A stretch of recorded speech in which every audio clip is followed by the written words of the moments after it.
You give a little, I'll give a little. Let's get together. He had a rather bad habit, and I'm not quite sure why, but he discovered it was great fun to stamp on people's cars. At 79, Hayley Mills is finally spilling the truth about Brian Keith. Born Hayley Catherine Rose Vivian Mills on April 18, 1946 in London, England, she was destined for the spotlight from the very start. Coming from one of Britain's most respected theatrical families, her father, Sir John Mills, ruled the screen, while her mother, Mary Hayley Bell, was a brilliant playwright, novelist, and actress. Talk about being born into showbiz royalty. Surrounded by lights, scripts, and the magic of storytelling, young Hayley soaked up every ounce of creativity like it was in her DNA. But her childhood wasn't just about glitz and glamour. It was about discipline, observation, and learning the real craft. Growing up behind theater curtains and film sets, she discovered that acting wasn't just about fame. It was about passion, patience, and truth in every performance. Even as a kid, she had this striking emotional honesty that made her performances unforgettable. Her film journey kicked off in the late 1950s, but it was her standout role in Disney's Tiger Bay, 1959, that turned heads across the world. That performance didn't just impress, it stunned Hollywood. Hayley snagged a Special Academy Award, something few child actors ever achieve. At a time when many young stars struggled to seem real, Hayley pulled it off effortlessly, showing maturity, warmth, and a kind of quiet intelligence that made people instantly love her. Then came the 1960s, and Hayley Mills was unstoppable. Her bond with Walt Disney Studios made her a household name. Movies like Pollyanna, 1960, The Parent Trap, 1961, In Search of the Castaways, 1962, and That Darn Cat, 1965, made her the face of a generation. In Pollyanna, her radiant, hopeful energy connected with audiences everywhere, especially during a time when the world was craving optimism. Her smile, her charm, her spark, Hayley Mills became a global icon, and the world just couldn't get enough. Hayley Mills' performance wasn't just cheerful, it was real, powerful, and deeply human. Every smile and tear came from the heart, not just the script. That's why Pollyanna isn't just another old Disney classic. It's one of the studio's most beloved films, and Hayley's performance is still seen as its beating heart. Then came her defining moment, The Parent Trap. Playing not one but two characters at once, Hayley stunned audiences with her raw talent and precision. She didn't just act like twins, she became them. Each sister had her own personality, her own spark, her own rhythm. Even adults in the industry were left speechless by how flawlessly she pulled it off. The movie didn't just become a family favorite, it became a timeless legend that continues to charm audiences all over the world. But Hayley wasn't content to be just Disney's golden girl. As she grew older, she made a bold choice, to step out of that sweet, picture-perfect image and take on roles that showed who she truly was as an artist. This shift wasn't easy. Plenty of child stars have struggled with that leap. But Hayley handled it with pure honesty and grit. She refused to be typecast, proving that her talent ran way deeper than anyone expected. Through the late 1960s and 1970s, she dived into films and stage productions that tackled darker, more emotional stories, showing layers of depth and sophistication that shocked those who thought they knew her. Her career on stage especially took off. The theater became her creative sanctuary. Night after night, she lit up the West End and later stages across the world, winning praise for her emotional depth and commanding presence. Audiences could feel her truth in every performance. And Hayley didn't stop there. She also proved herself as a writer, penning her heartfelt memoir, Forever Young. In it, she opened up about the highs and lows of fame, the pressures of growing up in the spotlight, and the struggle to find peace in her own skin. It's honest, emotional, and full of wisdom, a reflection of a woman who's lived through it all and come out stronger than ever. Hayley Mills' writing shines with grace, wisdom, and raw honesty. Every page of her work reveals a woman who has truly lived, one who's learned, stumbled, and grown with incredible strength. Even as the decades rolled on, Hayley refused to fade into nostalgia.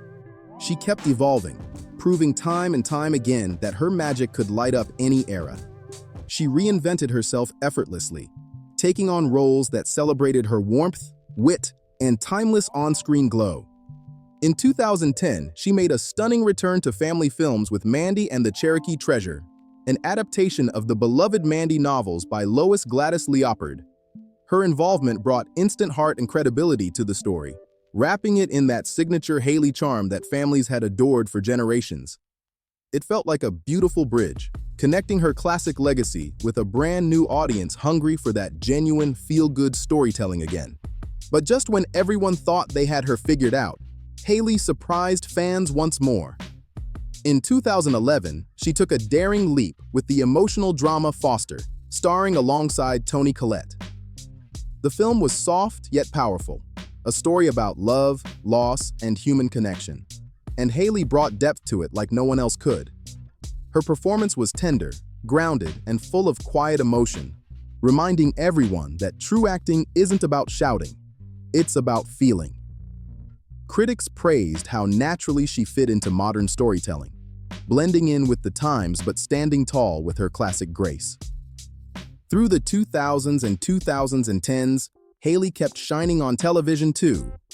Her work across various shows only strengthened her reputation as one of Britain's most reliable and versatile performers.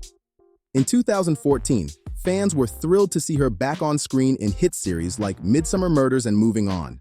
She slipped into her roles with effortless confidence, embodying complex characters with charm and precision.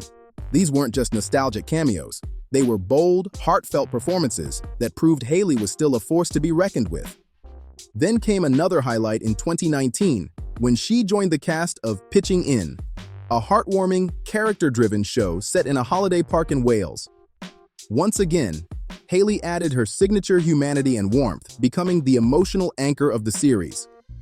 And just 2 years later, she hit another milestone, portraying Michael Sheen's mother in the festive drama Last Train to Christmas, 2021. It was yet another reminder that Hayley Mills isn't just a star from the past. She's a living legend who continues to shine with heart, humility, and undeniable talent. Hayley Mills' performance in Last Train to Christmas wasn't just festive fun. It carried real heart and emotional weight. Her portrayal felt so genuine that it lingered long after the credits rolled. Every scene radiated warmth and sincerity, proving once again why audiences have loved her for decades. But Hayley didn't slow down, not one bit. In 2022, she dove straight into darker waters with her recurring role in the television thriller Compulsion. This wasn't the cheerful Disney World people once associated her with. This was deep, tense, psychological drama, and Hayley nailed it. She showed she could handle complexity and emotional darkness with the same grace and power that once made her Disney's brightest star. After a lifetime on screen, she was still pushing herself, still fearless, still evolving. Then, in 2023, she stunned fans all over again with her captivating role as Lady Emma Hume in ITV's acclaimed crime drama Unforgotten. With quiet intensity and elegant restraint, she brought a haunting presence to the show that audiences couldn't stop talking about. Critics praised her for her subtlety, that rare ability to express so much with just a look or a single word.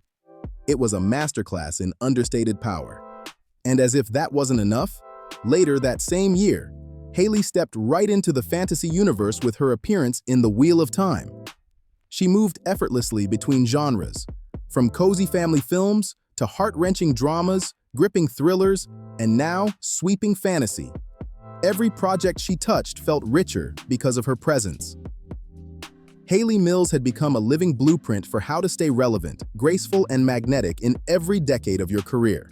Her later work stands as living proof of her enduring talent, timeless charm, and unstoppable passion for storytelling.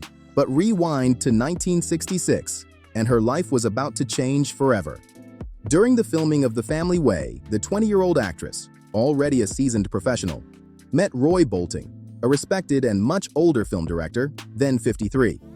Their connection on set quickly deepened, sparking a relationship that fascinated the media and challenged every social norm of the time.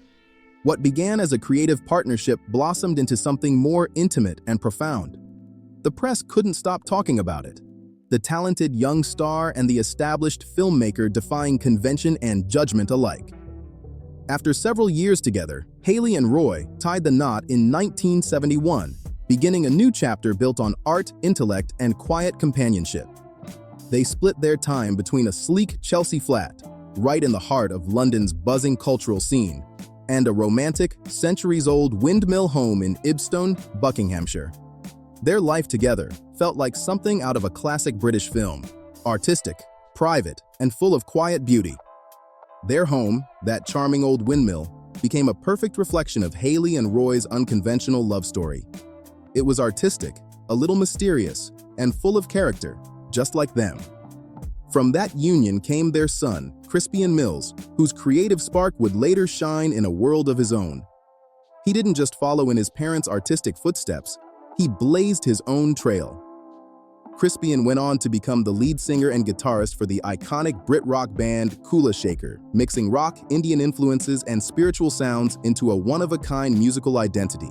The family's artistic bloodline was alive and thriving, but even the most passionate stories come to an end. In 1977, after years of shared creativity and love, Hayley and Roy's marriage quietly dissolved, marking the close of a major chapter in her life. Yet, Hayley wasn't one to dwell on heartbreak. She moved forward with openness and hope. Soon after, she entered another meaningful relationship, this time with actor Lee Lawson. Their connection brought warmth and renewal, and from it came her second son, Jason Lawson, born in July 1976. Once again, Hayley found herself balancing the whirlwind of fame with the grounding joy of motherhood. Though her relationship with Lawson ended in the early 1980s, it left a lasting impact. A time of emotional growth and self-reflection that helped shape who she was becoming. The end of that chapter didn't break her, it transformed her. During the 1980s, Hayley began a deep personal spiritual journey, seeking truth beyond fame and the film industry. She turned her focus inward, exploring Eastern philosophies and the search for higher meaning. But this wasn't some passing fascination. It was a sincere, intellectual pursuit of understanding life, love, and purpose. Her spiritual side began to shine through her creative work too.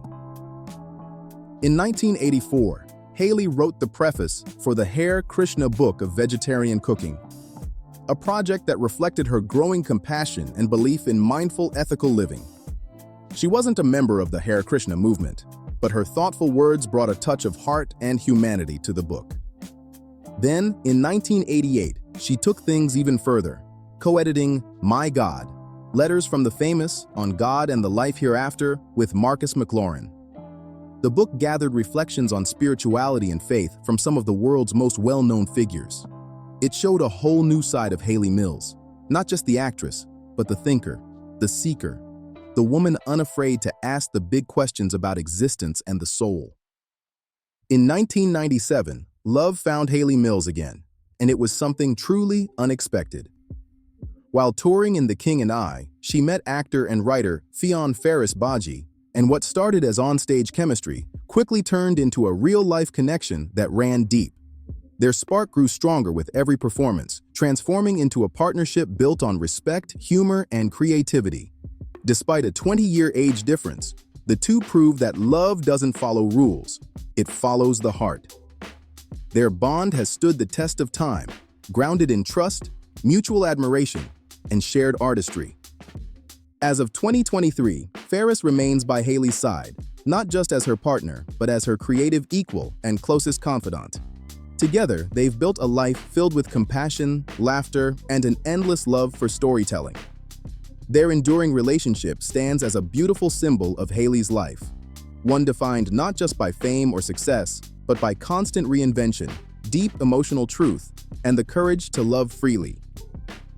Now, at 79 years old, Hayley Mills speaks with the kind of wisdom and clarity that only a lifetime of experience can give. She's long past the need to sugarcoat or protect the polished image that once defined her Disney years. When she looks back now, it's with gratitude and honesty, unafraid to acknowledge the tough moments that came with the magic of early Hollywood fame. She's not hiding behind nostalgia anymore. She's telling her story as it truly was. And one of those stories revolves around her legendary Parent Trap co-star, Brian Keith.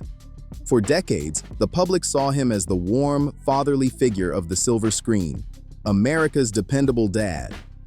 Hayley remembers it vividly, saying he had that booming voice, that bear-like presence, and an ease that made people feel safe. But, as she's revealed, what audiences saw was only part of the picture. When Hayley first worked with Bryan in 1961, she was still a teenager, fresh to fame, overwhelmed by the spotlight, and trying to find her footing in a world that moved too fast. Bryan, already a seasoned actor, was supposed to be her grounding force, a steady hand on set, a mentor of sorts. And in many ways, he was exactly that. Hayley has always acknowledged that Bryan could be generous, protective, and incredibly professional, often stepping in to guide her through scenes and make her feel comfortable amid the chaos of fame. "He looked out for me in practical ways," Hayley recalls with a soft smile. "He made sure I was treated fairly, that I wasn't pushed beyond what I could handle." Bryan Keith wasn't just a co-star to her, he was a guardian presence on set, someone who made sure young Hayley felt safe in a world that didn't always protect child actors. But behind that tough, fatherly warmth was a side she didn't fully understand until many years later, a side filled with pain, struggle, and silence.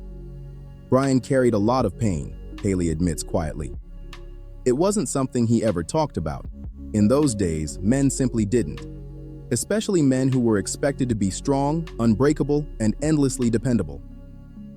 Hayley describes him as a man haunted by inner battles, wrestling with mood swings, deep sadness, and the emotional restraint that so many in his generation were taught to live by. She remembers feeling that something was off, even as a teenager. "You feel these things as a child," she says.